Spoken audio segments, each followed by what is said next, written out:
Hello students, हम discuss करने वाले हैं कैश फ्लो स्टेटमेंट के लिए कि हमें मशीनरी अकाउंट कब बनाना है। जैसे आपको दो वैल्यूज़ दे रखी हैं 2014-15, तो आपको और एक इन्फॉर्मेशन दे रखी है डेप्रीशिएशन लगा, तो आपको एक अकाउंट बनाना पड़ेगा एडिशनल इन्फॉर्मेशन में मशीनरी अकाउंट।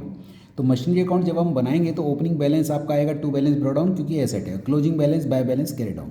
अगर क्वेश्चन में डेप्रीशिएशन दे रखा है तो आप बाय डेप्रीशिएशन लिखिए, यहाँ पे टू बैंक परचेज निकल के आएगा, तो ये डेप्रीशिएशन ऑपरेटिंग में जुड़ेगा और जो परचेज है वो इन्वेस्टिंग में बी में माइनस हो जाएगा।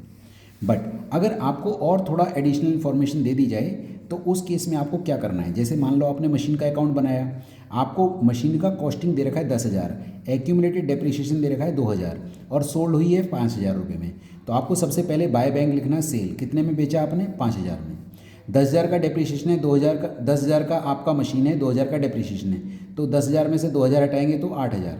8,000 को 5,000 में बेचा तो 3,000 का लॉस है, तो बाय लॉस। लॉस इधर लिखते हैं, प्रॉफिट उधर लिखते हैं। एक और बात, कॉस्टिंग में से डेप हटने के बाद बुक वैल्यू आता है, तो जो क्वेश्चन में बुक वैल्यू दे रखा हो तो मान लीजिए कि डेप्रीशिएशन कट हो रखा है। अब उसके बाद यहाँ पे आप जो डेप्रीशिएशन लिखोगे वो करंट ईयर का लिखोगे। जब हम सिंगल अकाउंट बनाते हैं तो हमको ये वाला डेप्रीशिएशन नहीं लिखना, हमको केवल करंट ईयर का डेप्रीशिएशन लिखना है 12,000। तो यहाँ जो निकल के आएगा वो टू बैंक परचेज है। अगर क्वेश्चन में परचेज दे रखा है तो टू बैंक परचेज लिखिए, बाय डेप्रीशिएशन निकल के आएगा करंट ईयर का। नेक्स्ट अगर हम बात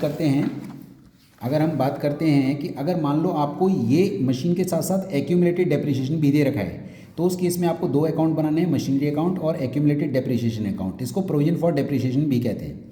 ये एसेट है, ये लायबिलिटी है। तो to balance brought down, by balance carry down, इसमें ब्रॉट डाउन इधर आएगा, कैरी डाउन इधर आएगा। अब यहाँ पे आपका बाय बैंक सेल वो आ गया, बाय लॉस 3,000 वो भी सेम आ गया।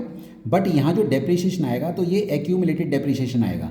जो ये 2,000 का डेप्रीशिएशन है एक्यूमुलेटेड, इसको डेप नहीं बोलेंगे, एक्यूमुलेटेड डेप, वो यहाँ पे रिवर्स होकर आ जाएगा टू मशीनरी।